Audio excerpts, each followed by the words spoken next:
Boutique Bijou d'Or Mossi Elengi. Boutique Bijou d'Or Mossi. Voilà, couleur riche. Boutique Bijou d'Or Mossi. Voilà, couleur riche. Boutique Bijou d'Or. Boutique Bijou d'Or Mossi Elengi.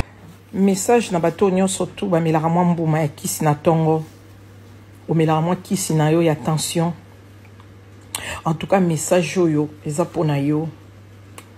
Lukaka ozala entouré na ba bonnes ondes. Lukaka ozala entouré na bato bazo memela yo ba énergie o ezali positive. Zalaka entouré na bato ba pesaka o esengo. Voilà. Soki ozana contraire ya bato wana. Pembe na yo, ezala famille, ezala relation amoureuse, ezala ba camarade.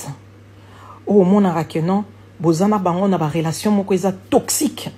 Il y a tout nana, il y a tout le temps ba problème, o silikaka, o gangaka, o yokaka ba mitema pasi. Maman, ça la choix. So ozana possibilité ya kima batuana, kima batuana. So oza na possibilité ya bengana bango, bengana bango. Parce que nyon sotu wana e jouaka na santé psychique na yo. Donc e jouaka na mutu ya mutu. Alors lorsque le psychique est attaqué, même le corps physique est aura maladie.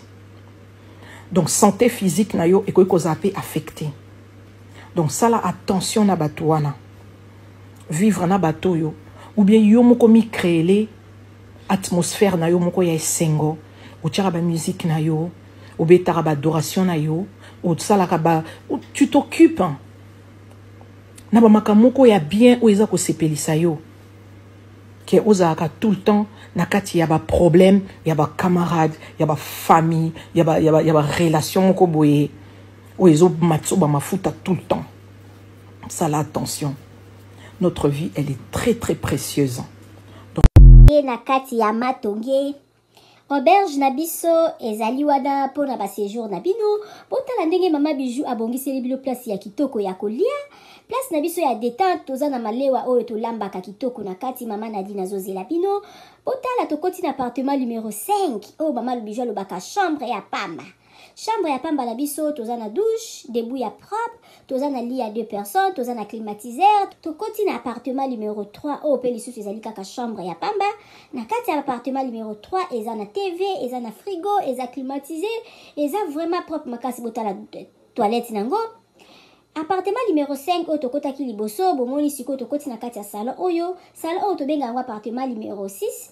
Appartement numéro 6 oyo et komaka 2 chambres na appartement numéro 5 bota la cuisine na biso ndenge eza kitoko toza na ba chambre salon cuisine toza na chambre salon cuisine toza na 2 chambres salon cuisine toza pe na ba chambre simple bota la place to bongisi pona koya ko sala moi repos ba pa ya koya ko vanda bota la appartement na biso ndenge eza kitoko appartement numéro 1 oyo tokoti na kati ezali appartement moko donc eza na rez-de-chaussée eza na $40 par jour soko koya ko umela mama Bijou alobi ko bangate mama Bijou solo la kanaye kitoko botala appartement na biso ndenge eza kitoko botali toza na salle à manger botali bakiti na biso ndenge ezali propre botali cuisine na biso ndenge eza kitoko ndako na biso eza kitoko sécurité eza assurée mama Bijou alobi benga ngai okozala jamais d'ici botala ndenge mama Bijou abongiseli bino ba appartement na biso mama Bijou alobi mbangu de pe malembe tokokoma botala mosala na biso ndenge ezotambola kitoko mama Bijou alobi toza na problème ya maïté toza na problème ya couranté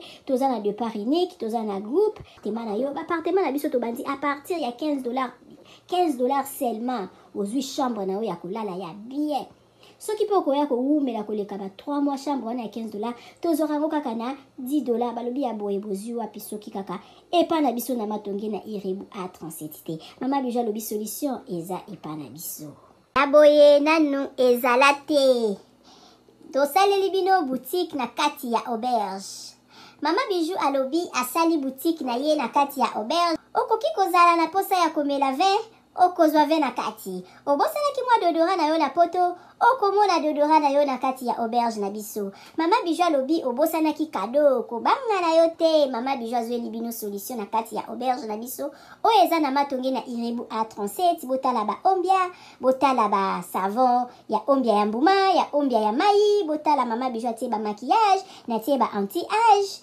Mama Bijou alobi kobongisa loposo eza place mosusu te kaka na matonge na Irebu A37. Olingi osombela mutu mwa montre ya kopesa mutu kado okozwa na kati ya auberge na biso na boutique na biso oyo eza na matonge na Irebu A37. Mama Bijou alobi biso nde makambo tala toza na ba maquillage, toza na ba dentifrice, okoki kobosa na dentifrice na poto okozwa epa na biso tozali na ba papier mouchoir oyo ya original euti en direct na Allemagne. Botala toza même na ba bande hygiénique. Mama Bijou alobi boutique na biso nde makambo. Boutique na biso eza na matonge na Irebu A37. Okoki kobosa na yo chargeur na yo na poto kobanga na yo te. Mama Bijou atie tina ba chargeur pona ko charger téléphone. Mama Bijou akanisi bino na nyonso. Toza na ba coton-tige, toza na nyonso na nyonso. Okoki kobosa na eloko na poto kobanga te.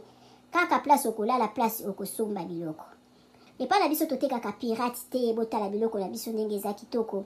Ozala posa kosala mutu kado yo za na poto. Contactez Mama Bijou